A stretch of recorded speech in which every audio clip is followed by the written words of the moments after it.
Chaque jour, Charles et Carole vous présentent la leçon de l'école du sabbat.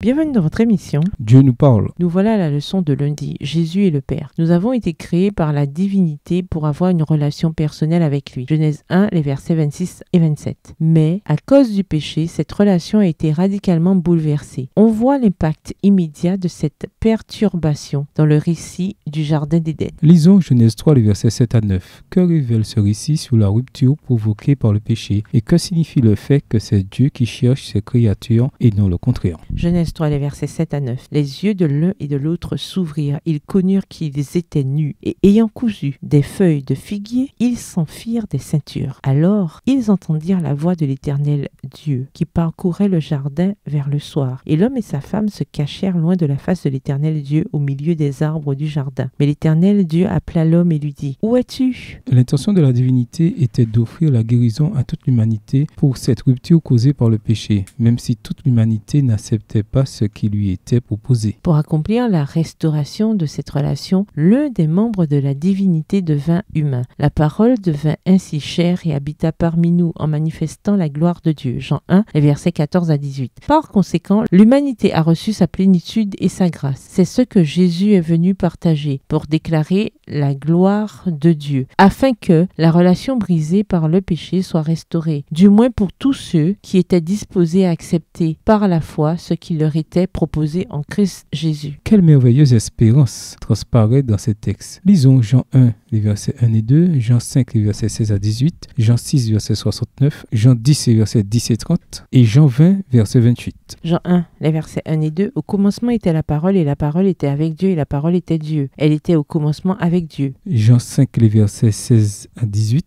C'est pourquoi les Juifs poursuivaient Jésus parce qu'il faisait ces choses le jour du sabbat. Mais Jésus leur répondit : « Mon Père agit jusqu'à présent, moi aussi j'agis. » À cause de cela, les Juifs cherchaient encore plus à le faire mourir, non seulement parce qu'il violait le sabbat, mais parce qu'il appelait Dieu son propre Père, se faisant lui-même égal à Dieu. Jean 6, verset 69. Et nous avons cru et nous avons connu que tu es le Christ, le Saint de Dieu. Jean 10, les versets 10 et 30. Le voleur ne vient que pour dérober, égorger et détruire. Moi je suis venu afin que les brebis aient la vie et qu'elles soient dans l'abondance. Verset 30.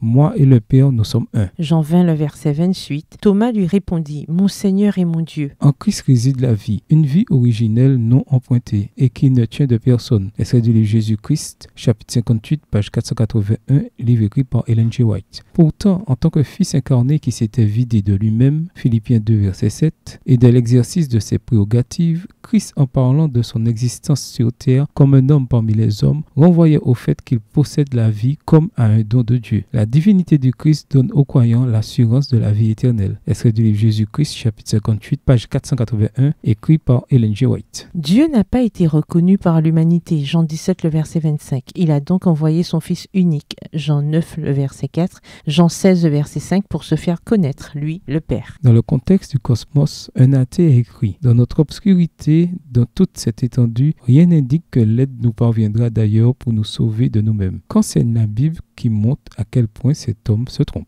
Au revoir. Et à demain si Dieu veut. Dieu nous parle. Chaque jour, Charles et Carole vous présentent la leçon de l'école du sabbat.